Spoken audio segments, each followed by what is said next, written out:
You're listening to the Patriot Nation Podcast.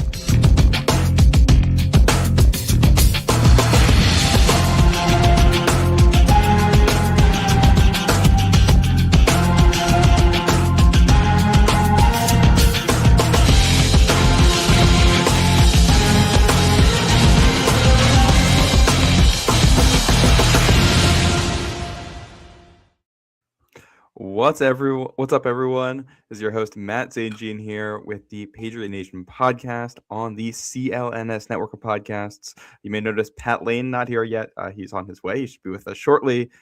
But I am very happy to be here with CBS Sports' JP Acosta, co-host of the Pushing the Pile podcast.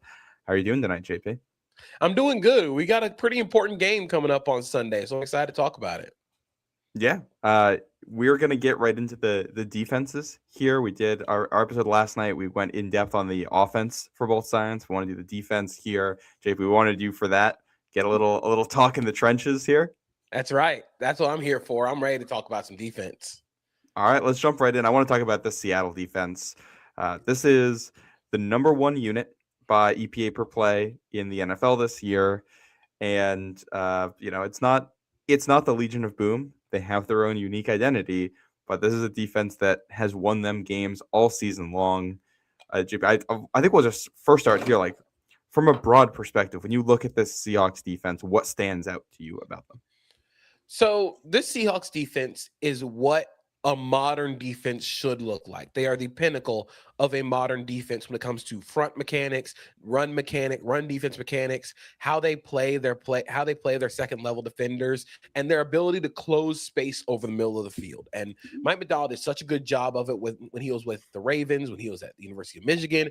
But it feels like this Seahawks defense has truly hit another level, and it does start up front for this team. When you look at this team from a broad level, you see the stars like Nick Emmanwori, who has come on really strong as a rookie, Devin Witherspoon, but it really starts up front through the spine of their defense, and they're really strong there. They have three defensive tackles they can rotate in Leonard Williams, Byron Murphy, Jaron Reed. I thought all three guys have played really well this season in terms of stopping the run. It's a very thankless job that they have, especially when they play as many light boxes as they have. I believe they're second, or they play light boxes at a really high rate this season. And the reason they're able to do that while still being successful against the run is because they have those guys like Leonard Williams, Byron Murphy, and they're able to eat double teams, but also make plays off of those double teams. You're not going to see them just sort of stay blocked. Leonard Williams can go with a swim move and go create a tackle for loss. Byron Murphy is one of the better block deconstructing, I guess you could call him a nose tackle, but defensive tackles in the NFL. And Jaron Reed comes in and he kicks butt against the run. And where you go from there is you also have these two edges. And Uchenna Nwosu, who has not gotten a lot of attention since coming back from injury, but he has been phenomenal for the Seahawks. And then Tank Lawrence on the other side. And they just crater tight ends in the run game. And that's what you need from a 4-down defense, especially when you're playing light in the run game. You can just house guys on the edge with Uchenna Nwosu and Tank Lawrence. And then from there, once you're able to stop the run out of light boxes, you can devote so many more bodies to the passing game and close windows over the middle of the field. That's where everybody wants to make their hay offensively this year and over the last few years. It is middle of the field. You think about all the dig routes. You think about all the Shanahan and McVay system and McVay trees that are out there that are going after the middle of the field. The Seahawks are able to close off the middle of the field because they close windows aggressively, playing top down. And they also have a linebacker in Ernest Jones, who isn't like the most athletic guy, but I do think he has a really good understanding of spacing and route distribution. And then again, you just have all these arms and all this length in the middle of the field, especially when they go to dime and you put Nick Emmanwori at linebacker next to Ernest Jones. You move Devin Witherspoon to nickel. And then from there, you just have all these guys who can close windows with speed, with long arms. It just makes it so tough to throw the ball around them. Well, I think you mentioned a couple key things in there. I want to pull up a couple stats. You talk about the light boxes, and you talk about the run defense. The Seattle defense ranked first in EPA per play against as a run defending team, first in success rate against as a run defending team. They had 5 or more defensive backs on the field 92.5% of the time in the regular season. And they can put guys out there to defend the pass and not just stop the run out of those looks, but utterly dominate the run out of them. And I think they are able to dictate to offenses because of that. And that's what makes things unique for them. And I think that's one of the keys to defense in the NFL in 2025 or now in 2026 is the ability to control the game script and force the offense to play on your terms. Just some players know. I think you hit all the big names there, but just to give some stats to it too. The sack leader for Seattle this year has 7 sacks. They got 3 guys that have done it. Byron Murphy has 7, Leonard Williams has 7, Uchenna Nwosu has 7, and DeMarcus Lawrence, we mentioned, has 6 right there behind them. That's not mentioned. Like Drake Thomas has 3.5. Nick Emenwuri has a couple. Jordan Reed has a couple. Boye Mafe only has 2 sacks this year. He's the 4th edge rusher on this team, and he's someone who could probably start take over a game. Teams. He could start on 20 teams easily, which I will say, as someone who's starting to look ahead a little bit, the Patriots looking at free agency. Mafe is scheduled to be a free agent this year, so just a name to keep on the radar there.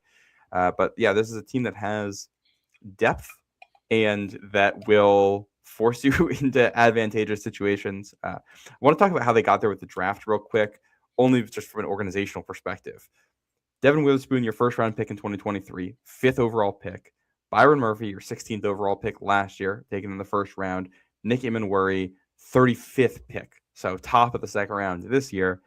Kind of feels like this entire defense is built around those 3 guys who are back-to-back-to-back home runs on defense.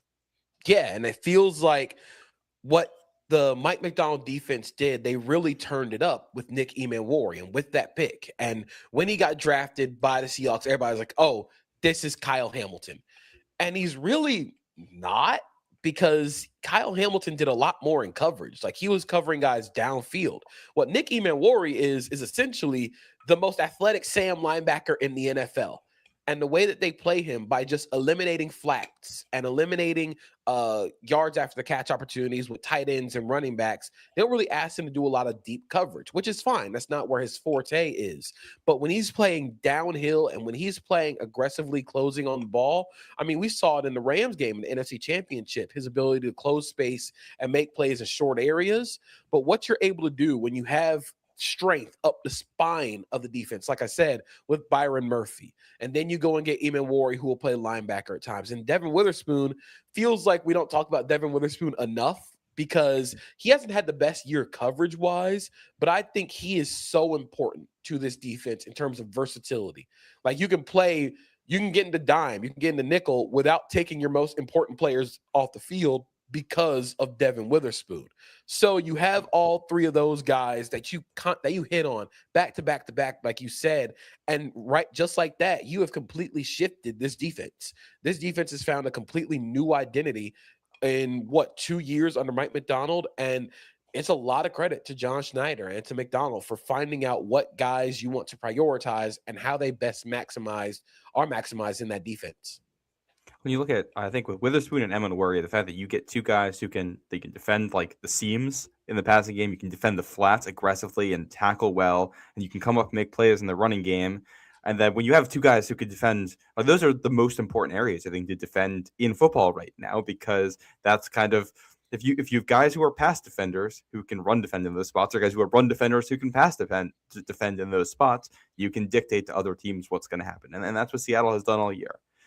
Coverage-wise, I know the Seahawks play a lot of zone. Is it more match zone or more spot drop? They're a very aggressive match zone team. They're going to try and match everything. They play a lot of quarters, a lot of quarter, half. But you can also tell when they feel like there's only one threat on the field receiving-wise, and they'll just play man. Because in the 49ers games, they played a lot of man coverage, and they forced Brock Purdy to make plays with his legs or to throw into tight windows against man coverage. And I don't think that they want to live in that world man coverage-wise. They don't play man coverage a lot. It's noticeable when they're playing man coverage, but I think where they want to win is being able to match coverage and eliminate the middle of the field, because everybody wants to run dagger. Everybody wants to run crossers. So what you do is you insulate Ernest Jones, you insulate Drake Thomas, by having your safeties aggressively match those in breakers, and Ernest Jones can just undercut everything. And they force you into checkdowns because they close windows and close space so quickly. It's why they are like I said, like the pinnacle of what a modern defense should be because of how aggressive they play their coverage. It might look like man coverage, but that's because of how aggressive they are in going and matching everything. They're not sitting back and waiting. And I mean, this is a defense that's forced a lot of turnovers because of that, sixth most in football. I think if there's one sequence for the Seahawks team that I think says a lot to me, I go back to the Minnesota game where it's early on. Minnesota's defense makes a great play. Darnold gets strip sacked, and the Vikings get a short field there with the backup quarterback and Max Brosmer trying to take an early lead in that game. And inexperienced quarterback, its defense coming full speed ahead at him, and what unfortunately for him became one of the most iconic plays of the season turns into one of the most ill-advised throws I've seen in the NFL in a long time, into a pick six the other way. Then that's what this defense can do to you. They'll force turnovers and they make life easy on the offense because they'll set up short fields. So if you are, it's Dirty is the defensive coordinator here. Does Mike McDonald call the plays on defense? He calls plays, yeah. Okay, that's what I thought. If you're Mike McDonald and you've got 2 weeks here, you're looking at this Patriots offense, you know what you have on defense. What is your game plan going into Super Bowl 60? Yeah.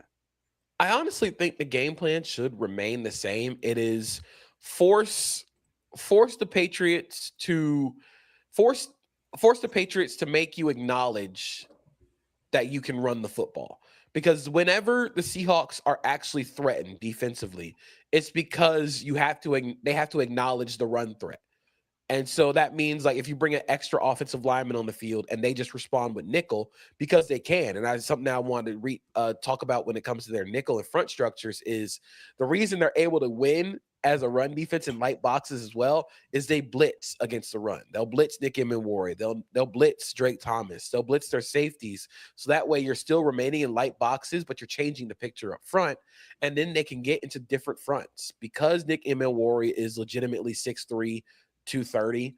Drake Thomas is a big guy. You can put both those guys on the edge. You can create 6-1 fronts, or you can create 5-man fronts, and you don't lose any of those coverage guys because you can just rotate those guys down onto the line of scrimmage. So I think if I'm Mike McDonald and I'm the play caller for the Seattle Seahawks defense, I'm forcing this Patriots offensive line to communicate, especially in pass protection. Like we talked about run blitzing can change the picture when it comes to run blitzes, but in pass protection, I want to force them to communicate.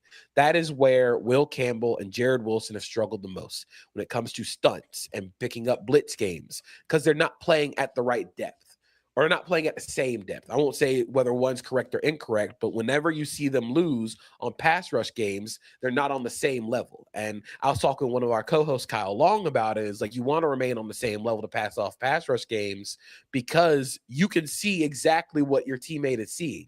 You can just easily pass that off and make them go across the formation instead of going vertical in between the two, because that's exactly what you want. But with Will Campbell, Jared Wilson, both those guys aren't on the same level. So I think for the Seahawks, I'm throwing every pass rush game I have at them. I'm throwing stunts, loops. I'm running 3-man. I'm running picks just to see if I can get them off their level. And then you're forcing Drake May to, I'm not going to say play the chaos game, because I don't think it's blitzing to try and create chaos. But I do think you run those stunts and you try and force them into mistakes via pressure, because you can get pressure with 4. And I think that they're willing to live with Drake May taking 50-50 chances to Kayshon Boutte on the outside, because they have the size and the length to match up with them well, with Rick Woolen, Josh Jobe, Devin Witherspoon. They're willing to live with those guys out on the edges of the defense. So I think the plan remains the same, but I would especially attack using run blitzes and pass rush games all the time up front. I want to get to the pass rush game part in a second, but I want to start with the run part of this. I made a comment on a show last night talking about the offenses, and a joke on Twitter afterwards. I bet the Patriots open this game with 6 offensive linemen, so get ready for Super Bowl starter Thayer Munford and Super Bowl starter Jack Westover, because I do think one of the interesting matchups is going to be if the Patriots put their heaviest personnel on the field, can they be successful running the football? And I think that's, you might know in the first two possessions if they're going to be, and then, you know, if you're successful running the football, you can force Seattle to do something different and try to set some other things up in the passing game off of it.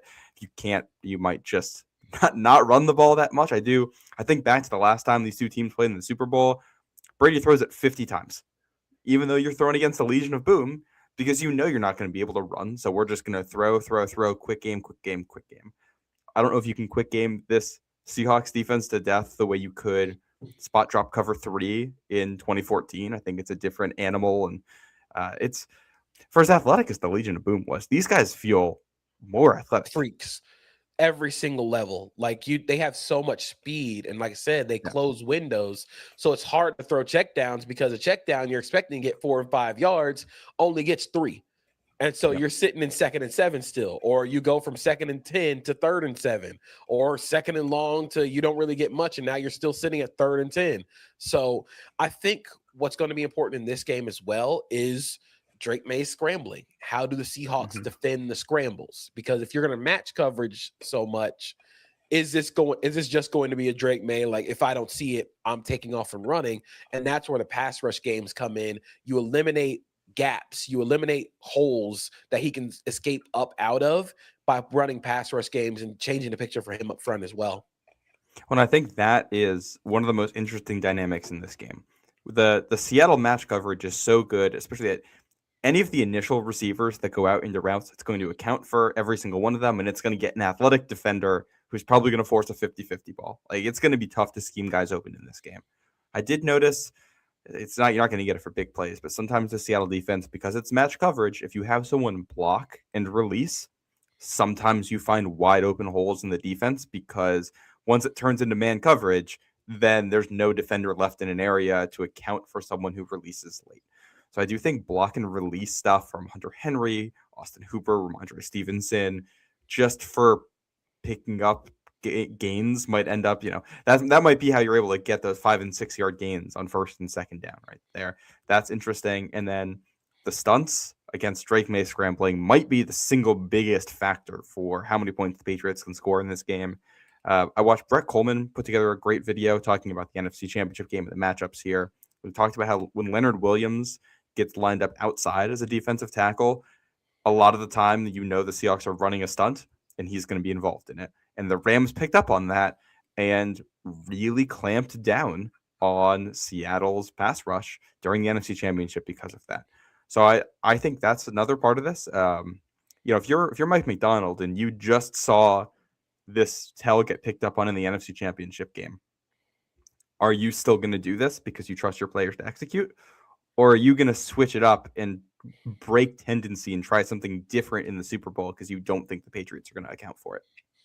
I think you try and break tendency a little bit, but you also keep that in your back pocket, knowing that, like, at the end of the day, the Patriots have to stop this. And while I do think that Drake May and Matthew Stafford have obviously played at parallel levels this season, I do think that the Patriots' offensive line is not as good at picking up stunts as the Rams offensive line is, or nearly as experienced. Like we're talking about Will Campbell and Jared Wilson specifically. Like, those are 2 first-year starters.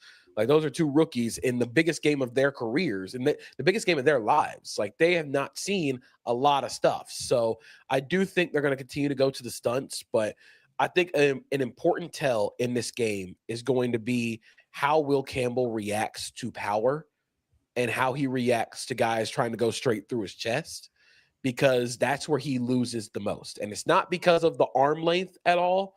Like, the reason Will Campbell is losing isn't the biggest reason is because he has to overextend, because he doesn't have the long arms. He has to try and get out to his outside shoulder super fast. And that's why you give such a gap for the pass rush games. But on top of that, you're also with Will Campbell, because he's trying to get out so quickly to beat edge defenders to the edge, you give up a lot of power through the chest. You give up a lot of inside moves, and that's where you sort of see Will Campbell get beat a lot. And with Nick Bonito in the AFC Championship, you could tell that he was worried about the speed because he kept jumping. He not jumping in terms of false starts, but he kept trying to beat Nick Bonito to the outside shoulder. I don't think these Seahawks edges outside of Boye Mafe are going to be guys that you're worried about beating to the outside edge, but they will run through you. And I, as a Jaguar fan, I have seen them run through tackles who do not do well against power. So that's something else I will be watching in this game is how Will Campbell reacts to power going through his chest, and Jared Wilson and the rest of the offensive line as well. When I think the worst offensive performance, not affected by weather as much, that we've seen from New England recently, that gets brought up, the second half of the Bills game, Patriots only ran like 18 offensive plays. One of them is the one play Trevion Henderson touchdown drive, and basically all of the others were unsuccessful. And a big part of that, the Bills played very tight. They spun the dial a little bit, but they'd play quarters. They would play cover 6, quarter, half, and they'd play some cover 1 man.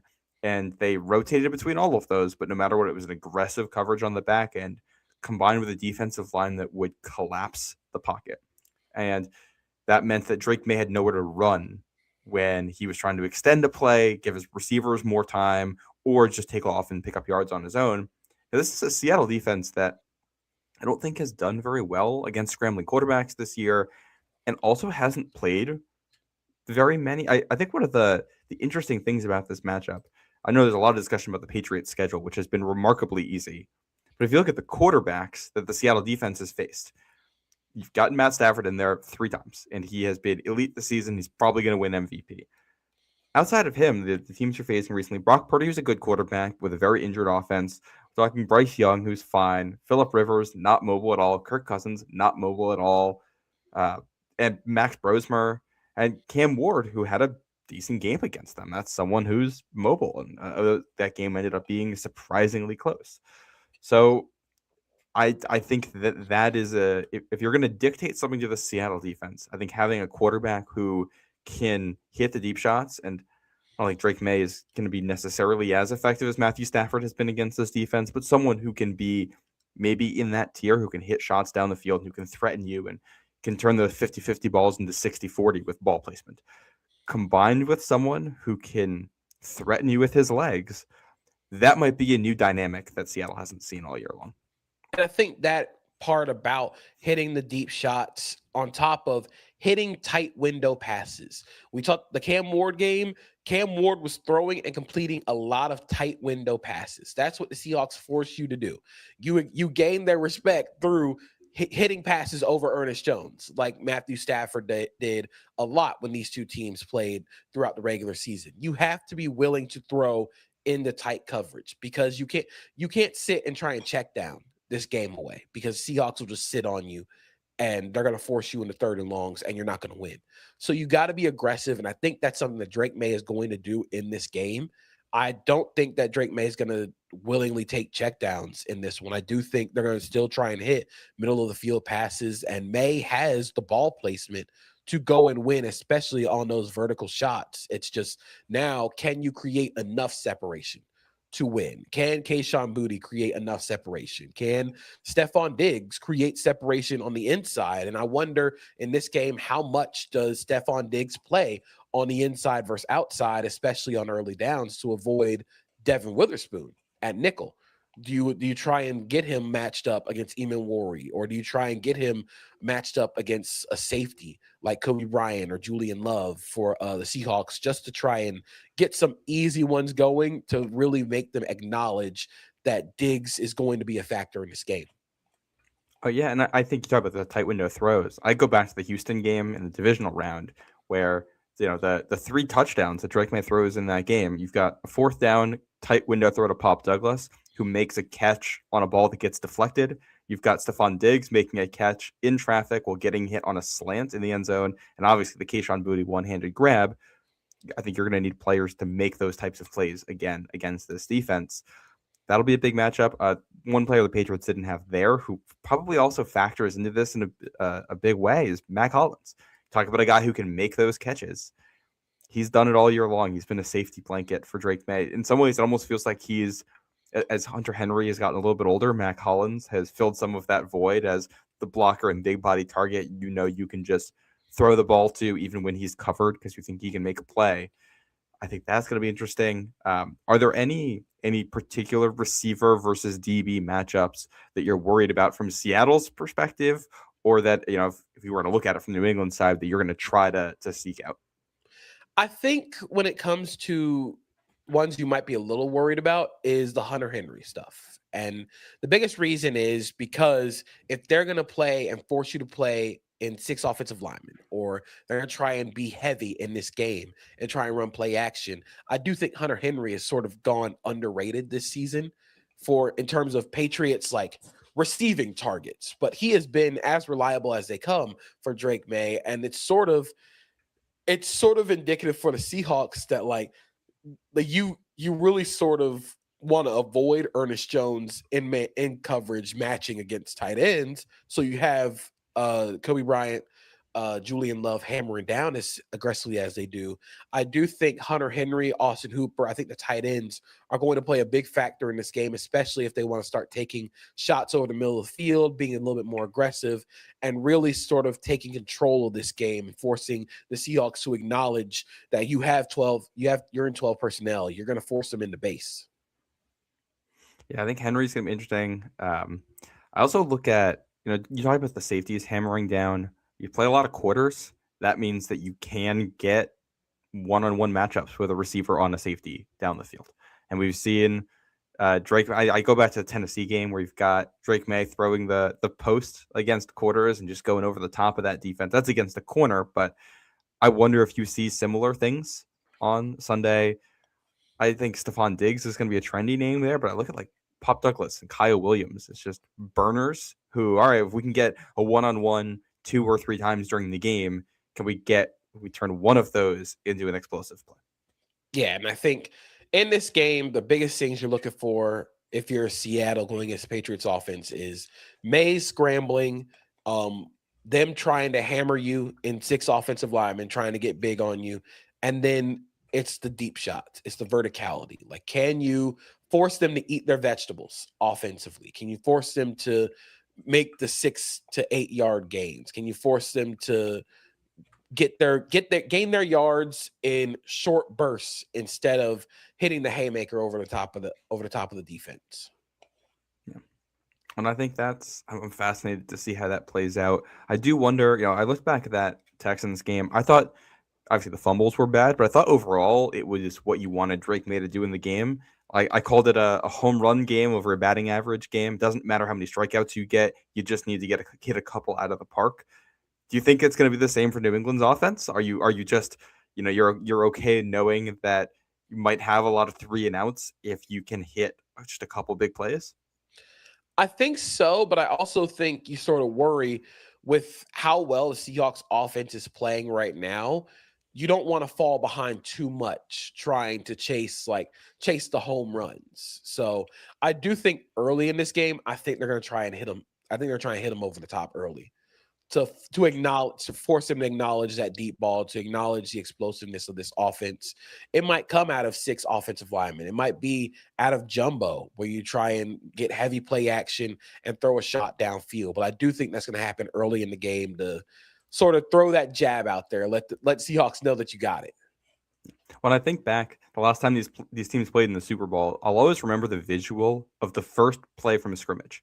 I don't know if you remember this at all, but the very first play of the game, they send Rob Gronkowski as far wide as you can get. He is almost on the sideline off the field. And the entire reasoning for that is just, we know the Seahawks like to play cover 3. We also know Gronk is an animal and almost impossible to defend.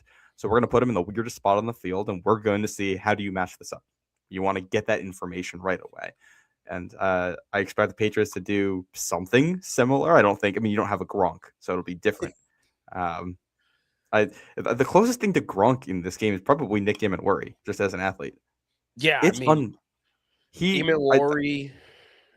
I don't know. I don't know if there's a Gronk in this game, but if it is, it might be one of the Velociraptors on that defense. I said it last night, but you know how when you watch college tape, sometimes you turn it on, you don't know who you're looking for, and you watch 2 plays and you immediately know, oh, that's the NFL prospect on this team. That's how Nick Emmanwori looks when you just watch the Seattle defense play right now, which is unbelievable for a rookie.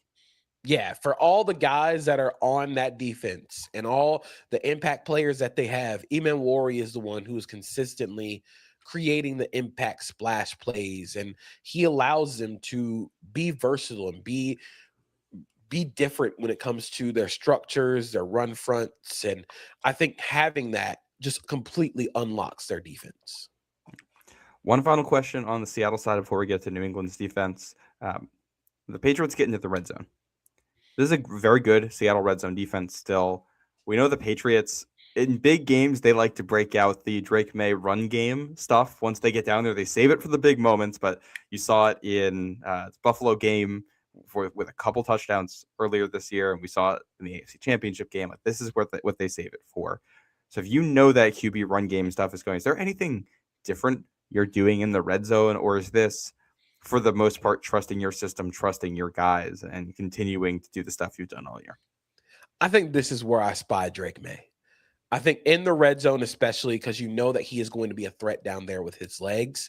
And again, because I feel like Seattle's sort of willing, and this is going to be a big tell in this game, is Seattle willing to play man coverage against these receivers for the Patriots? They have shown, like I said, they've shown that they're willing to play man coverage against offenses that have only one threat to get consistent separation. They'll just double them. But I do think in this game, in the red zone, Drake May's legs going to be a huge threat. So I do expect Seattle to sort of spy him in that area. I do think if there's going to be a changeup that gets thrown in this game, it would probably be Seattle coming out and playing cover one man with a spy. Yeah, I think that's the changeup. I think for expecting so much aggressive match coverage, I think coming out and cover one or coming out and just immediately spying and jamming the receivers at the line of scrimmage, I think that's going to be the big thing that they can change if you're Seattle's defense. I know I said one last question, but the jamming, one other thing here.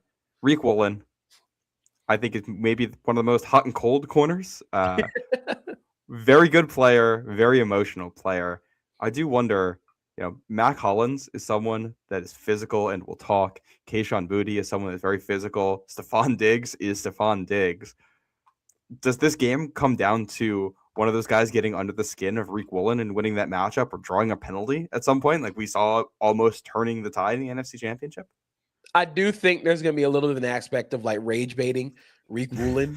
I think that's going to be a huge part of this game because he has the length and the speed to be a monster in this defense, especially on the outside and against the Patriots, where you just want to disrupt the timing.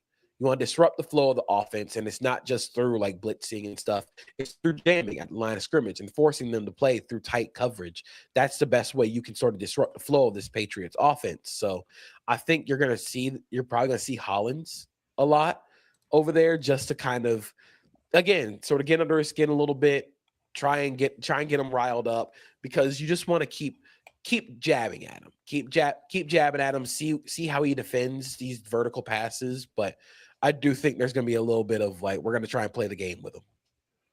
I think we're going to get a lot of talking on Sunday. I think this will be an old school slugfest, and both teams trying to get under each other's skin and feeling each other out, and excited for that. Any final notes on the Seattle defense? Anything we didn't talk about that you think might be important? I mean, I guess we didn't really talk about Seattle blitzing. They don't do it much, but they're good at it. They don't do it that much, but when they blitz, they get home.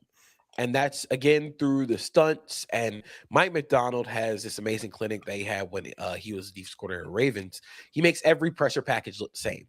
So you might think you're getting one thing up the middle of the offensive line, but they're bringing their edge and they're bringing their nickel. Their ability to show different things and do different blitzes out of different multiple coverages and multiple looks is what makes them great. So I think that's going to play an aspect of it. But I do sort of think if the Seahawks can get pressure with 4, then they're not going to blitz in this game. That'll be one of the matchups right there, which they have not been as good getting pressure with 4 when they're not bringing the twists and stunts. So that's where if New England's offense can dictate and force them out of that stuff, because you have to contain. Maybe Drake May gets the time to sit in the pocket and make the plays. This is definitely a strength on strength matchup. I can't wait. I think this is what decides the game. Probably. Oh yeah, this is going to be a big, like this is what everybody wants to come and see. This is like the main card of the fight. Yes, it absolutely is. We're gonna get to the undercard here in a second with the Patriots defense. I'm gonna pay the bills here real quick first. A reminder: this podcast is brought to you by Prize Picks. Big game is almost here, and there's no better way to cash in during America's biggest sporting event than Prize Picks, where it always feels good to be right. Since the big game is right around the corner, that also means it's the last chance to get into the football action before next season. So close the season outright with Prize Picks by getting $50 instantly in lineups when you play your first $5. We got a lot of big players in this game. Drake May obviously being an MVP candidate. A lot of talented players on Seattle, including Jackson Smith and Jigba. So some fun lines on all of those guys. I'd recommend checking out. You can find your community on Prize Picks too with the new social feeds feature. You can share Prize Picks with your friends and copy lineups from winners with a single click. Copy lineups you like or use them as inspiration for your own picks. You can even follow Prize Picks partners like us and tail or fade our picks with just one click. And Prize Picks now has early payouts. If your player gets off to a hot start, you now have the option to cash out those winnings before the game even finishes. We talked about Patriots maybe taking a deep shot early. Maybe that pays off for you. Download the Prize Picks app today and use code CLNS to get $50 in lineups after you play your first $5 lineup. That's right, code CLNS to get $50 in lineups after you play your first $5 lineup. Prize Picks, it's good to be right. All right, back to this Patriots defense, the other side of the ball. I think this is a Patriots defense that I will say this. Listening to all my podcasts this week about how people around the league and other media figures view this Patriots defense, seems like people aren't quite able to figure out exactly how good this defense is and exactly what they're actually going to be doing on Sunday. So I'm curious where you land on this. How good is this defense, and what are you doing on Sunday? I think this defense is pretty good. And I think that they have found their stride and found their identity in blitzing and being more aggressive. Where I'm starting first with this Patriots defense, if I'm Zach Core and I'm game planning for the Seahawks offense, is how are you defending 12 personnel? That's been the entire question everybody wants to answer against the Seahawks is, are you going to defend them with a light box? And I do think that the Seahawks offense has been a little hot and cold when it comes to running the ball out of light boxes. I mean, over their last few games, they had that one major explosive and great game rushing in against light boxes against San Francisco in the divisional round. But even against the Rams in NFC Championship, they had a 25% success rate against light boxes. So I do think there's still a little bit of variance with this run game. So do you play into that variance by playing lighter boxes? And something that Core and the Patriots have done to combat their lack of size a little bit up front is they do a lot of run stunts, which again we talked about with Seattle. It is basically setting picks for everybody because K'Lavon Chaisson is somebody that you don't want Chaisson being on the field to be a tell that you're getting ready to rush the passer or we think it's a pass. So what they'll do is they'll stunt him. They'll stunt him inside with Corey Durden setting a pick for him.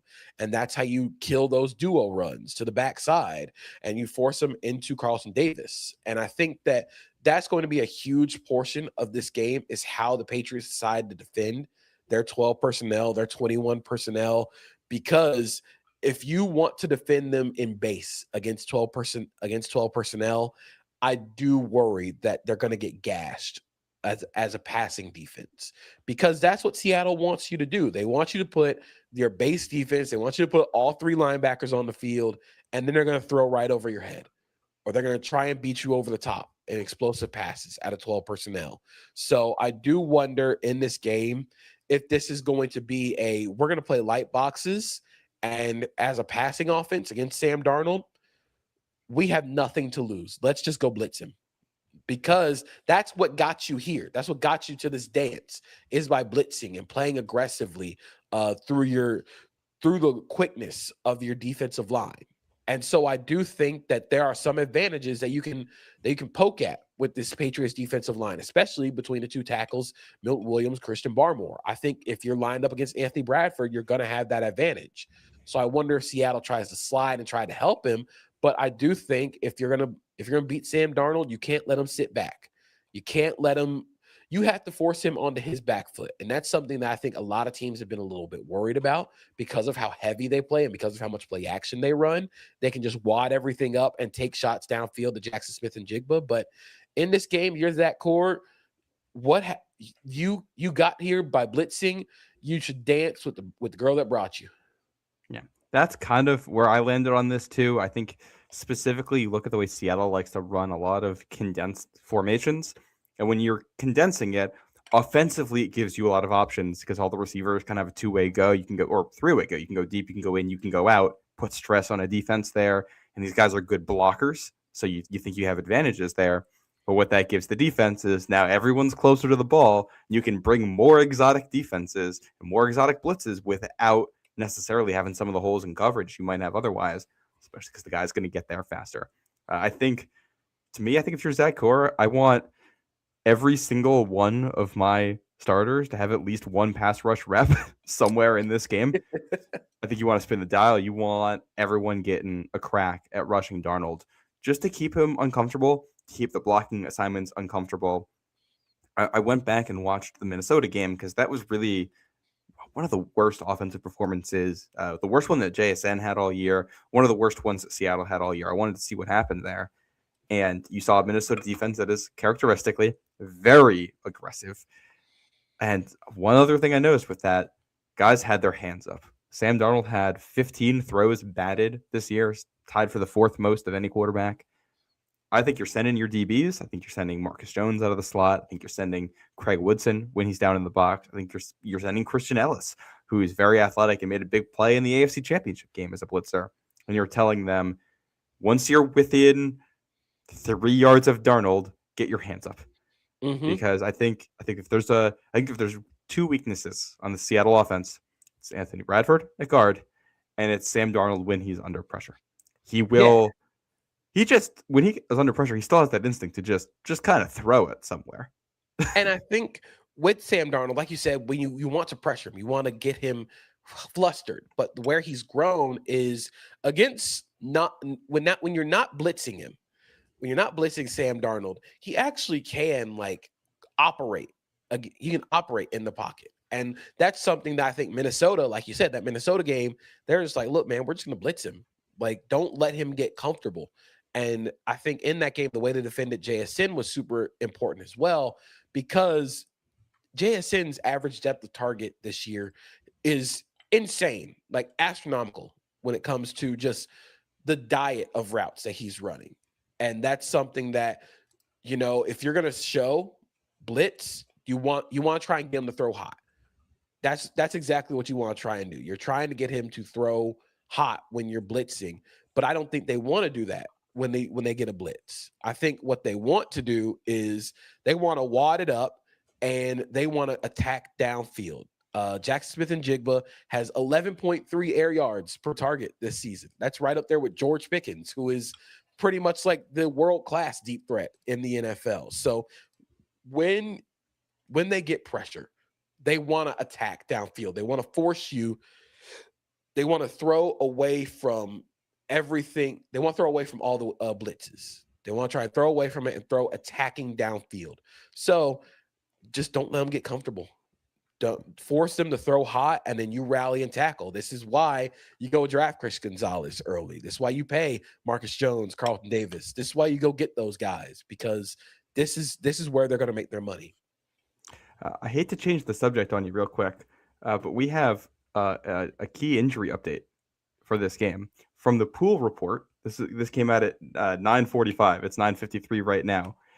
Seahawks safety Nick Emanwuri left practice early today with an ankle injury. According to the Pool Report, quote, the rookie safety injured his ankle while defending a pass late in practice. He walked off the field on his own shortly before 4 p.m. Several players and coaches went over to comfort him before he left. McDonald said, quote, he had an ankle today. We brought him in to look at it, and we'll kind of go from here and figure out what are the next steps. Oh, no. Like, hopefully it's not bad. Hopefully it's not a bad injury. It doesn't sound concerning, but that's not great at all. Yeah, it's I don't really know how you can't tell at all the severity from this. But I guess I'll have to ask the question with that update, and we'll come back to the Patriots one. If Evan Worry is out, let's say he does not play in the Super Bowl, or he is clearly not at full capacity, who is the next man up for Seattle, and what types of changes do you think they're making? I think in that situation, they're moving Devin Witherspoon to nickel, and they're playing Josh Jobe at corner all game. Like that's the natural alignment that you do. That's why Devin Witherspoon played as much in nickel as he did last year. That's the benefit of having Devin Witherspoon, honestly, is you have got both two those of these guys. you got two of those guys that can play nickel. So I think Seattle won't panic if Eman doesn't play, but if he doesn't and you have to put Witherspoon at nickel, that changes a lot when it comes to the fronts that you can play. You're not going to be able to walk Eman or you're not going to be able to walk Devin Witherspoon down to the line of scrimmage like Eman. Like, you're not going to be able to get into those 6-man fronts. So I'm curious if, again, that's a big if Eman doesn't play, how do you change the front mechanics and the levers you can pull against this Patriots offense? When I know for the Seahawks too, Mike McDonald has a big emphasis on next man up, and like they don't call it the practice squad, they call it like the next man, the ready list or something like that. Like the idea is to have these guys ready, and obviously, if Evan Worry is out, there just isn't, there aren't more athletes like that. So I do think that might change coverage wise what you can do. I will say one of the big things in Super Bowl 49, the last time these two teams played, is you have a corner go out. Jeremy Lane goes out early in that game on a play where he intercepts Tom Brady, and Cliff Averill goes out with a concussion during the second half, where team depth is massive here. So that might be tested. I will say if Evan Worry does not play, the Patriots are not beating the extremely fortunate allegations here with the with the string of injuries to opponents. That's unbelievable. We're gonna get the Mickey Mouse run allegations if Eman doesn't play. We're gonna see a whole lot of the Mickey Mouse run, like when the Lakers won the title in the bubble, they call it the Mickey Mouse ring. Like, we're gonna get that, but I do think there is a lot of validity to this playoff run. Yeah. Well, I will say at the end of the day, what's that joke about doctors? Like, what do they call the doctor with the worst grades in his class? They call him a doctor. What do they call the worst Super Bowl champion? A Super Bowl champion. At this point, it doesn't really matter how. It just matters that you got the higher number on that scoreboard at the end of the night. They don't ask how, they ask how many. Yep. And I do think big picture, from a team building perspective, having depth is a math. Like, football is a war of attrition. If you don't have depth, then you get key injuries. Like, it sucks and it is unlucky. And that is also one of the things that the sport is designed to test about you. Yeah, and I think both these teams have great depth. And we're talking about the Patriots defense, but they can rotate legitimately 4 defensive tackles into the game with Milton Williams, Christian Barmore, Kyrus Tonga, Corey Durden. You can play Josh Farmer if you want to, but that's 5 defensive tackles. Farmer, he has not actually been reactivated off the IR yet, which is interesting. I don't know if they're going to play him or Leonard Taylor, who blocked the field goal. Taylor blocked the field goal. There's 5 defensive tackles that you can play if you want to, if you're the Patriots, that you have confidence in. You have Anthony Jennings. You have Caleb on Chison. I know Harold Landry's still been sort of nursing a knee injury. Yeah. He's listed, so I think we'll get to the injury report here for New England because I think it's important. Harold Landry listed as limited. Sounds like he's going to play. I don't know how. I don't think it's a question of if he plays. I think it's a question of how many good snaps can he give you. And then the other one, it's not an outside linebacker, but off the ball, Robert Spillane did not practice today. Ooh. And we talk about, I think there's been a lot made of the on-off splits with Milton Williams in this Patriots defense. But I also think part of that is that when Milton Williams was out, Robert Spillane was also out for a lot of that time. And he is far and away the best linebacker on this team. You talk about the spine of the defense. I think if Spillane's not there for New England, that spine's a lot worse. And that alone might be that might be the difference maker in what could be a very close game here. Yeah. And I think with Spillane, you need him up the spine of the defense because he gives you toughness. in the middle of the defense. And I think he gives you some aggression when it comes to blitzing as well. So that's where everything sort of like the sliding doors begin to happen when everybody gets healthy is you can be more aggressive with your defensive fronts. You can be more aggressive with your blitz games and pass rush games because you have those guys on the field and you're really putting a lot of trust in that secondary. So I still think if you're Zach Core, I'm leaning into the fastball. I'm throwing heat every single play, forcing Sam Darnold to make a decision off of that.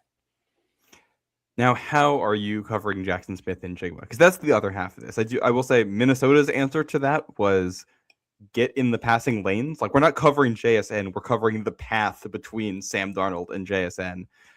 They were the only team that was able to do that this year. So if you can't do that, how would you cover them? I think honestly, we're gonna pull out an old Belichick staple. We're 1-11 the entire game. Force somebody else to beat you. If this is going to be an AJ Barner game, cool.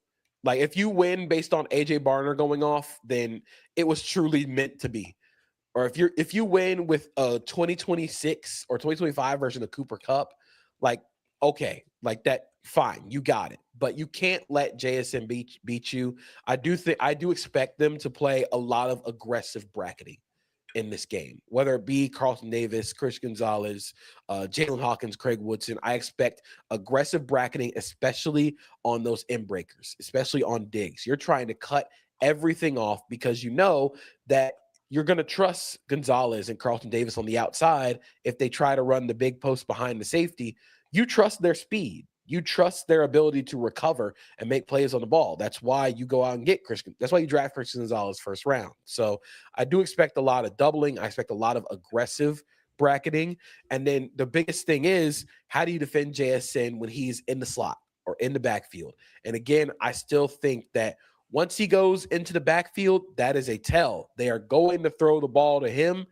You got to try and keep Marcus Jones on him. You can't let him isolate against a linebacker, but then it sort of becomes like, how do you play this game? Do you want to play man coverage against him and force and run that risk of Marcus Jones and man coverage against JSN? But I do expect a lot of aggressive bracketing. I expect a lot of like, we're just going to try and not completely eliminate him from the game, but you're not going to let him go for $150 on you. Yeah. Well, I think a big part of this is just like keeping him out of the end zone too. And like he's going to get hit. He only had 2 games this year under 50 receiving yards. And one of them was the game against San Francisco in the divisional round where they just didn't need to throw the football to win that game. He's going to get yards. There's no way around that.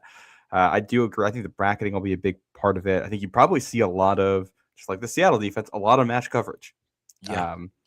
And I do want that means that probably everyone in the secondary is going to have a couple reps against JSN. So I think it'll have to be a team effort. I mean, unless we're talking about 3rd, 4th downs, obvious passing situations where you can man up and try to get Christian Gonzalez one-on-one with probably a safety shading help over the top. Other than those spots, it's probably going to be 2 men in some kind of match coverage shading that way the whole game. Yeah, you want eyes on them. You want vision. You want 4 pairs of eyes on JSN the whole time. And again, if this is a Cooper Kupp game, sure.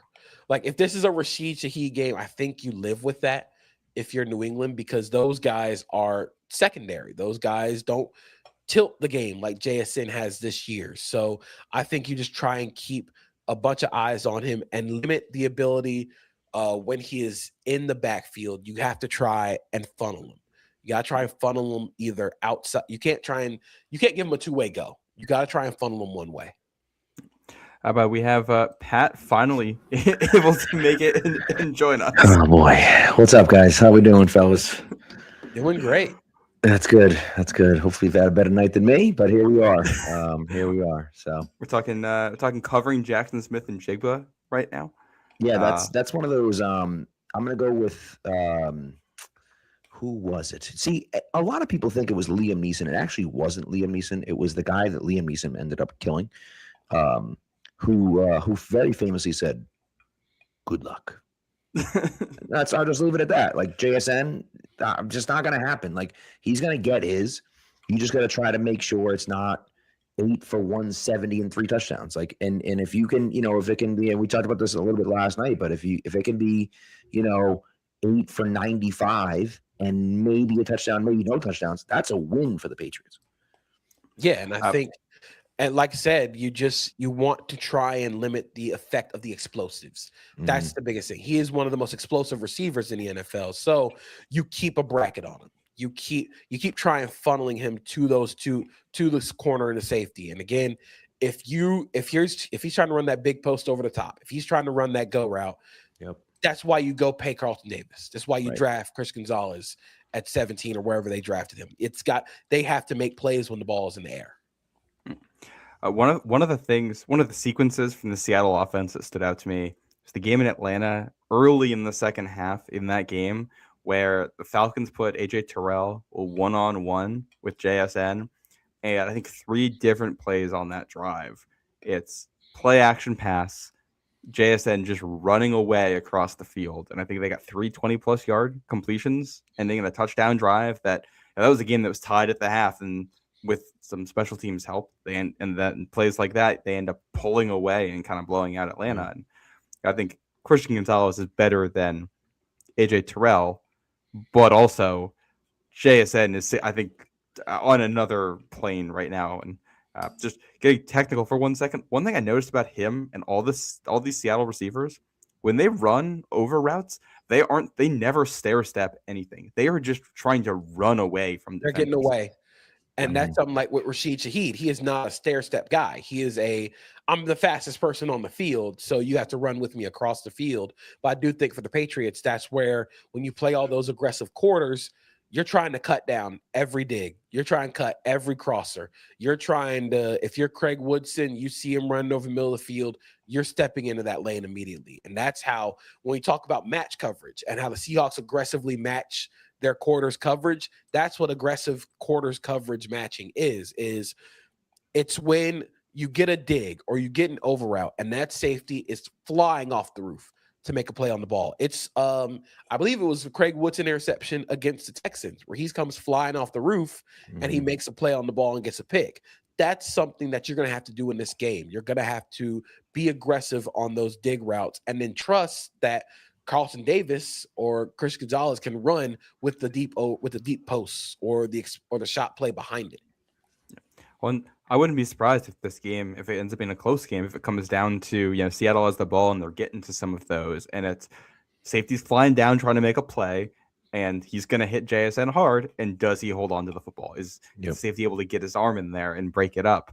And I think so often in these games, it really does come down to those little. Yep.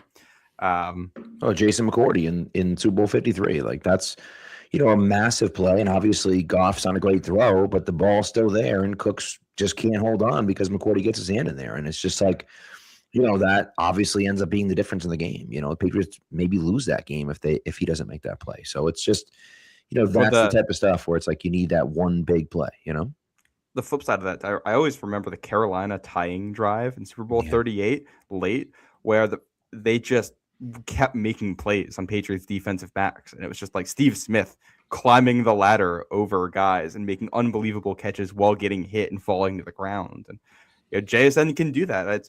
I think he's one of those guys. You can cover it perfectly and do everything you wanted to do and still give up the game. That is what scares you here. I know we talked a little run game before, but Pat wasn't here for that.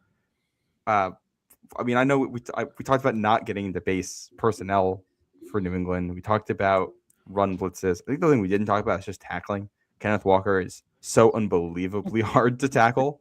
He's just crazy player. Do you have any insight there into what you think the Patriots should do, or is it just you have to hit hard?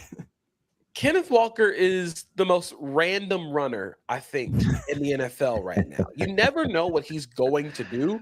Like, he's just as likely to reverse field on an outside zone play as he is hitting the designed holes. So I think in this game, what you have to be really strong with, if you're the Patriots, is you cannot give up cutback lanes.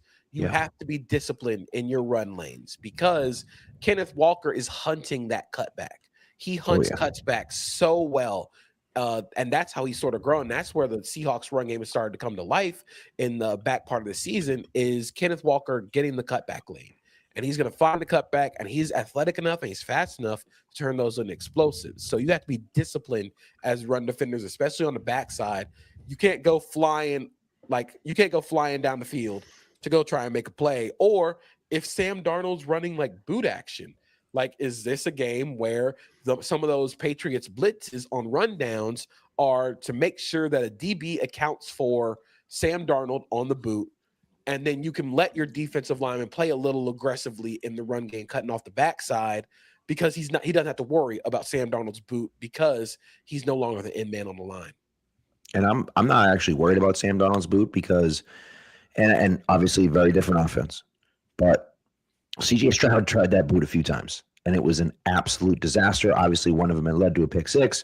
Caleb on Chasen had a sack on another one. Like, I'm not super worried about that because I think their integrity over there is pretty good. Their backside integrity is pretty good.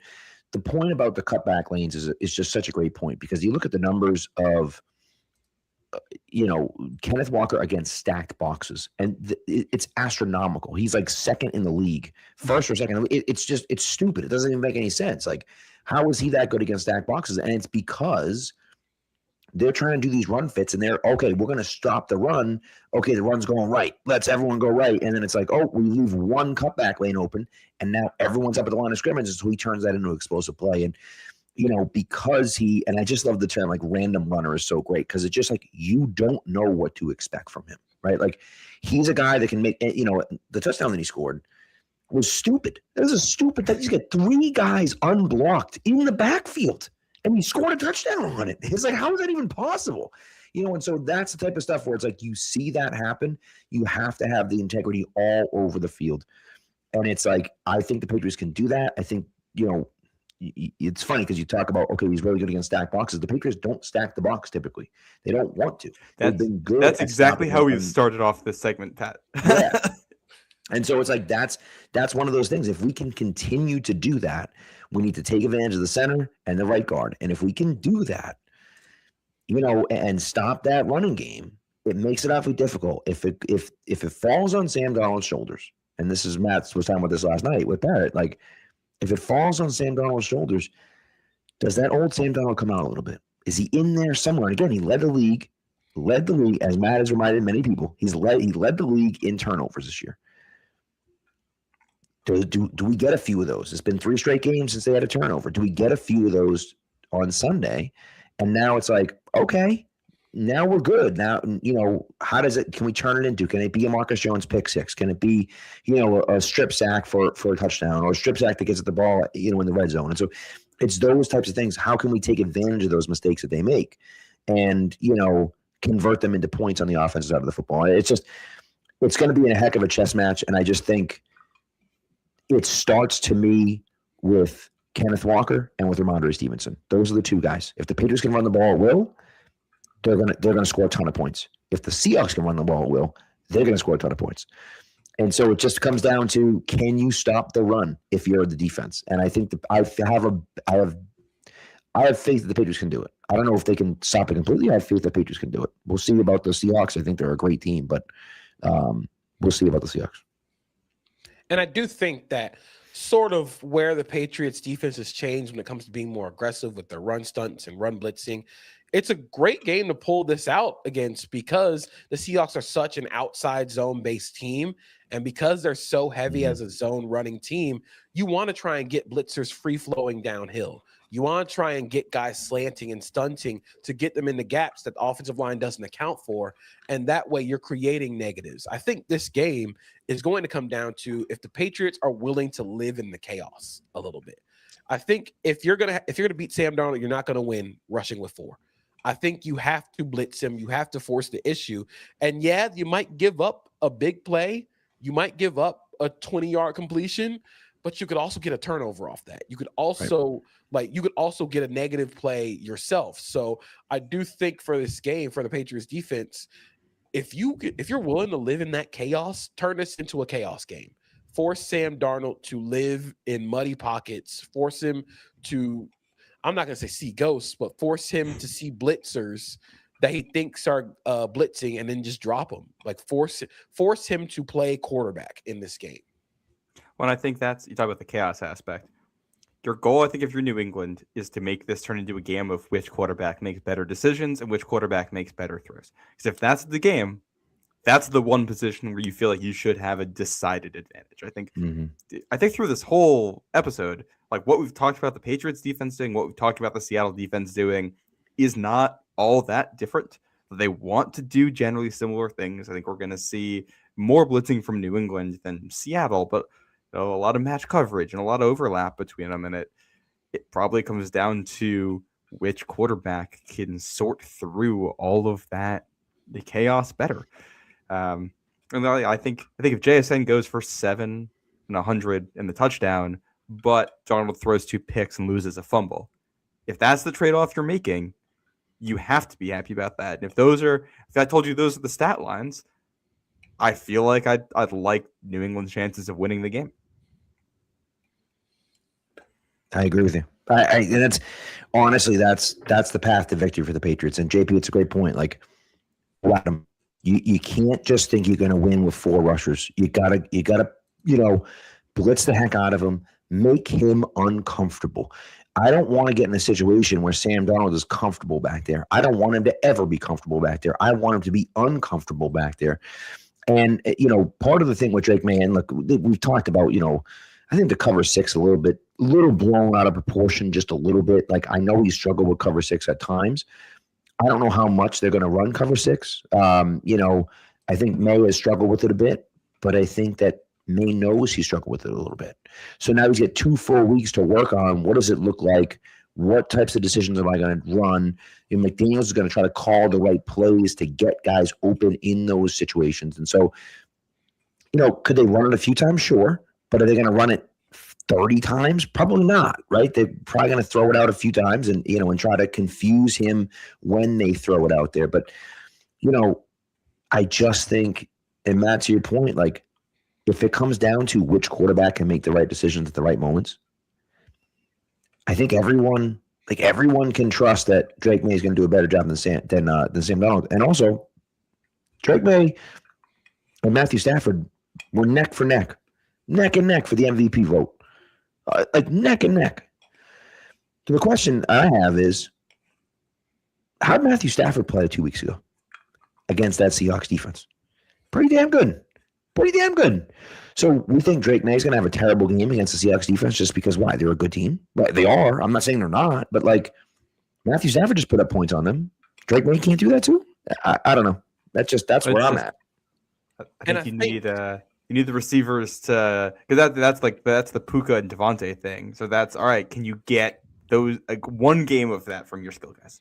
And like we said earlier, for Drake May to beat the Seahawks defense, he has to be willing to throw into tight windows. What Matthew Stafford does to beat the Seahawks defense is Ernest Jones is going to be there. He throws it anyway, and it's completion. It's those no-look passes over the middle of the field that beats the Seahawks. You have to do so much work to create those explosives and throw into tight windows. And I think Drake May is still willing to do that. I think that we're going to get some tight window Drake May passes. They might result in some incompletions, but the fact that you're going to take those risks and take those chances, you have to against this Seattle defense, because if you're just going to sit and check down, you're not going to win checking it down. And I also think where Stafford and May will be different in how they approach this Seahawks defense is, again, it's Drake May scrambling. And that's where I think, if we're talking large discussion about the MVP, why May has just as good of a case for MVP as Stafford is because he is such a good runner and such a valuable scrambler. I think that his scrambles are going to be a huge factor in a game where Stafford's scrambles really weren't. He had to win throwing into tight windows because he wasn't going to create as a passer outside of that. So I think for this game, May's legs are going to be a really, really big portion of it. Yeah. I think that might be a good spot to leave it. JP, do you have a game prediction here? Oh man. I probably should have one now because it's Wednesday. I do think this one's going to be a little bit low scoring. I'm gonna say 27-17 Seahawks. Okay. I do think this one's gonna be. I think it's gonna be a little bit of a slog. I think it's gonna be a little slow to start, but I worry about I worry if the Seahawks play man coverage and decide to spy Drake May. Can you get somebody other than Stephon Diggs open? Can you create in those tight windows? Are you willing to live with Kayshon Boutte against Reek Woolen one-on-one? Are you willing to live with Kayshon Boutte or Mac Hollins against Devin Witherspoon or Josh Jobe in those isolated scenarios? And I think Seattle's willing to do that. I don't know if New England wants to win that way. So I think I'm going to lean Seahawks, but I do think this game is closer than people are going to give it credit for. You mentioned the 27-17 prediction, and that all I could think of during this, I was thinking of that Celtics Warriors final series that was so close until all of a sudden the Warriors just couldn't stop making shots. And I think if you're New England, that's what you're worried about here is a game that's close through three quarters, and then you never get the stop on JSN or Kenneth Walker that you need down the stretch. The ball just keeps going in the basket, and you keep getting put in worse situations, and then all of a sudden a game that's close for most of it ends up as a 2-score game. I could definitely see that happening. Yeah. I think to prevent that, the Patriots need to come out fast. And, they haven't scored. The Patriots have not scored a first quarter touchdown in a Super Bowl since 1996. And so it's been a long time. Right? It's been a while. That's one of the craziest stats of the Brady era. Is that they got one on the first play of the second quarter in Super Bowl 42. Yeah. They've never got one actually in the first quarter, which is just wild to think about, And so it's like they played in 9, and they never scored a first quarter touchdown in 9 Super Bowls. And you're talking about like some of the best offenses in the NFL. And so it's just kind of interesting, and it's almost like the OC for those teams is the same OC for this team. So you wonder if the Patriots start a little bit slower and they kind of try to feel things out. I don't know if they're going to feel that way, though. That's Bill Belichick versus Mike Vrabel. Vrabel might say, hey, we got to come out punching. We got to come out punching that other team. And I think, too, like it becomes, for me, the path to victory for the Patriots, because it is going to be difficult. And I think, to your point, Matt, I love the point, the callback to, that Warriors finals, because the Warriors were a better team than the Celtics. And maybe not even a better team. They were a more experienced team. They were a more championship pedigree team. Yeah. I think the Seahawks are a better team than the Patriots. It's pretty hard to argue the Seahawks aren't a better team on paper than the Patriots. But the Patriots have a lot of stuff going in their favor. If they get out to an early lead, say it's 7-0, say Sam Darnold turns the ball over, Patriots score again, now it's 14-0, and Sam Darnold's got a turnover and isn't playing great, and Kenneth Walker hasn't a touch. Now it's like, oh boy, if you're Seattle, now you're playing tight. Now you're worried about things. Now, even if it's only 10 points, now you're worried. Now you're like, oh my God, like what's going to happen? Like we should be killing this team. What's going on? And now they start pressing. And then that's where the Patriots can kind of take advantage of those things. What's going to be fascinating to me is that both of these teams almost never played from behind all season long. And so it's like, well, if one of these teams goes down 10, how do they respond to that? Like, I just don't know. Patriots had one game where they came back, but like for the most part, they were winning most of the games that they were in, right? I think it might have been tied and kind of come back, and the Bills game, they were tied and they won it at the end. But like, if one of these teams is down 10, 14 points, how do they come back from that in this biggest moment of the Super Bowl? And, that's going to be fascinating for me to see. And that's why I'm hoping the Patriots can jump out to a lead, because put Seattle in that situation instead of New England, because, I'd much rather have them trying to come back than us. Go and be aggressive to start. Yes. You can't play timid against the Seahawks defense. Right. It is funny. I do think this game should be close and low scoring. I had 2016 Patriots win. I think that's probably the kind of game you want if you're the Patriots. I will say, if it doesn't end up being high scoring and it turns into a quarterback duel, you also like your odds in that. But I think it has real blowout potential because of what you talked about. Neither team's played from behind a lot. Both teams have pass rushers that can really get there and can confuse quarterbacks. And both of these quarterbacks will put, especially fumble-wise, will put the ball on the ground. Mm-hmm. And then you add in, both defenses have shown that they can score on you. They have playmakers who can take turnovers back the other way. Both teams have elite punt and kick returners. I won't be surprised if the game if one team gets out to a fast lead, it just turned into a blowout because of the game script and the way that works. Which then, all right, like, does this then lead to a really awkward first quarter where both teams are? I don't think the teams are going to be timid because they're worried about that. I can't imagine a Mike Vrabel team being timid, but where both teams are just trying to feel each other out. And I don't know. Super Bowls, when you have 2 weeks to prepare, I feel like the first quarter of every Super Bowl is weird because it's so much mental. And like nothing sticks in my head more than it's the Patriots Giants rematch in 2011. And there's all this pressure. And then the first time Tom Brady drops back to throw, it's an intentional grounding in the middle of the field, just thrown over the entire defense in his own end zone for a safety. And it's like, all right, well, you prepared for everything for 2 weeks, except that. which Michael Strahan talked them into, but it's the handle there, I suppose. Also, I blame Wes Welker. Wes Welker was on the field twice when the first offensive snap was a safety. So in the Super Bowl. So that's on Wes Welker. Back to back Super Bowls? No, 2 out of 3. Not back to back Super Bowls, no, but still, it's just wild. I mean, the coincidence of that happening twice to him is crazy. My prediction, by the way, I didn't even give it, 31-27 Patriots. I actually think it's going to be a higher scoring affair. I think that both defenses are very good. I think both offenses are really good too. And the special teams and defenses of both of these teams are so good that I can see a situation where we have either a special teams touchdown or a defensive touchdown, and that brings that total up for either team. And so I see a little bit higher scoring. Obviously, I have the Patriots winning. I think the Patriots are going to win this game. I do. And that's obviously it's a Patriots homer in me, clearly. But I look at it and think, if they can stop the run, they can win this game. And I think they can stop the run. And so then it becomes, stopping, everything else. And so we'll see what happens, but I'm looking forward to it. So it's going to be, this is a Super Bowl. It's like, come on, this is great. I'm happy to be here, but also like, you're here now, you got to win. Like who knows if we're going to get back to this point. So it's like, yeah, it's great that we're here in year 1 of the rebuild, but like, that doesn't mean we're going to be here in year 10 of the rebuild. Like you better win if you have the chance now. So yeah, we'll see. Yeah. By the way, JP, I love the hat, man. Did you get that? Did you get that in Disney? I did. I live like 30 minutes from Disney World. So beautiful. I went to Galaxy's Edge and got the hat.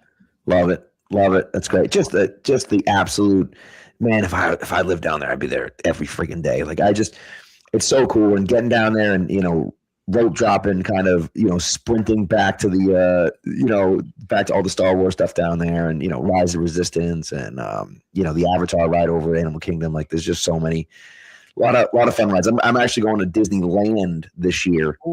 First time I've ever been out there. So I'm excited about that. We're taking a California, like a 2-week California trip. And we're going to stop there. So I'm excited about that.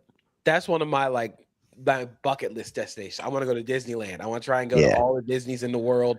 Tokyo cool. Disney is one on my list, but Disneyland, got to get to Disneyland soon. Yeah, I'm excited about it. It should be fun. So we'll see.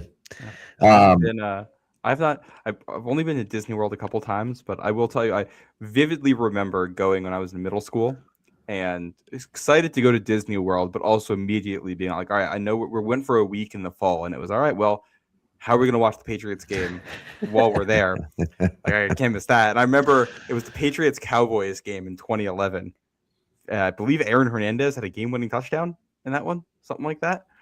So it certainly could be. Yeah, that's funny. That's a throwback right there.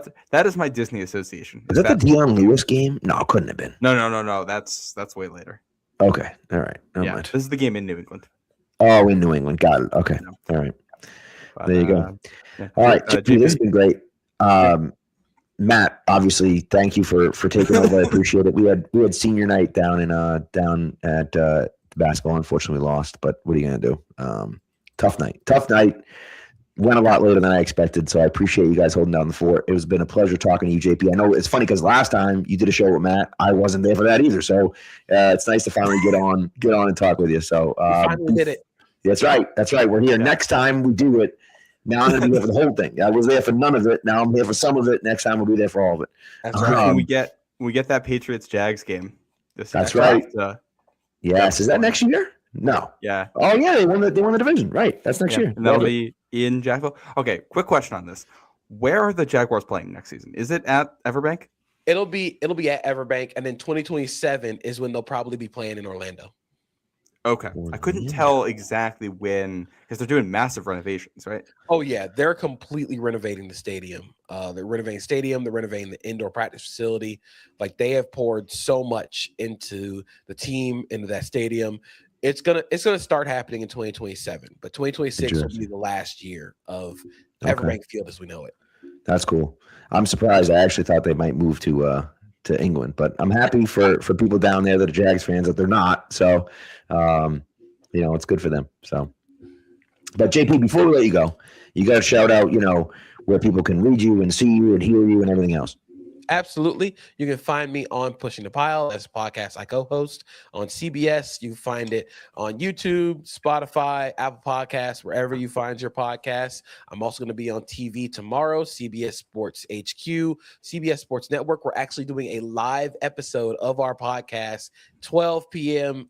Eastern time, middle of the day. Going to be on CBS Sports Network.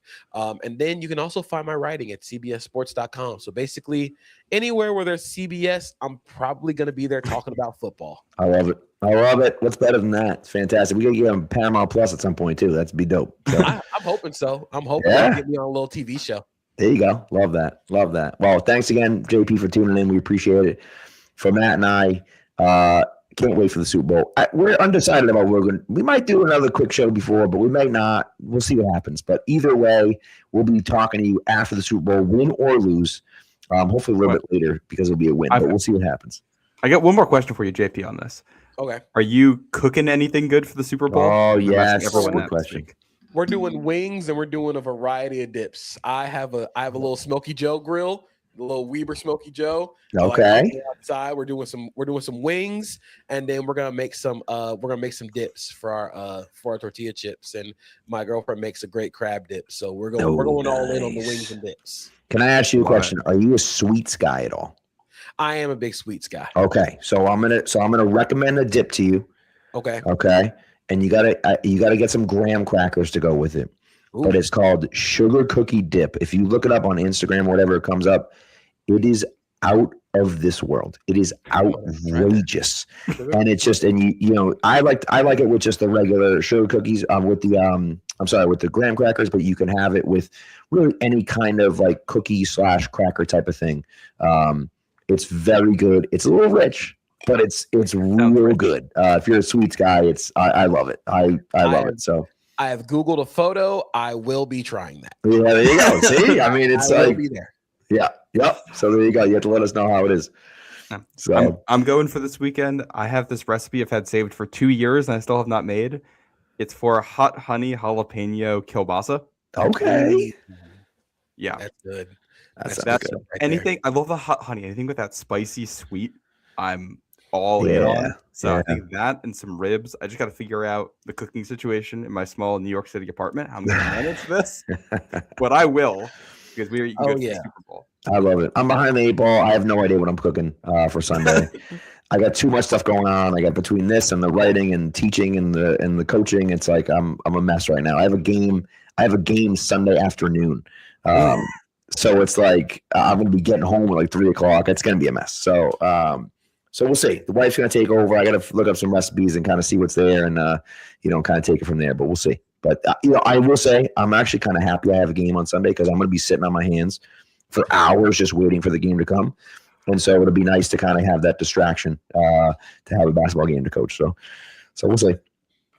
But anyways, thanks so much, JP, for coming on. We appreciate it. Like we said, we'll have you on next time we play Jacksonville next year. So, and to you Patriots fans out there, thank you to the chat. Appreciate you guys coming through. We will talk to you after the Super Bowl.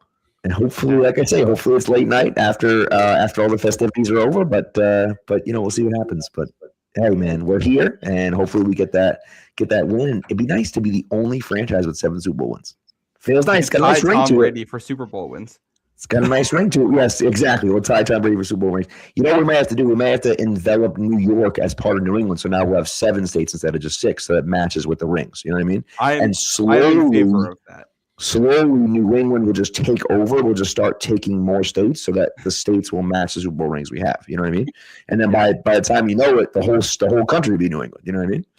So, but anyways, all right. Now I'm just ranting and raving. Thanks for coming through, everyone. We appreciate it. Be good to each other and go Pats.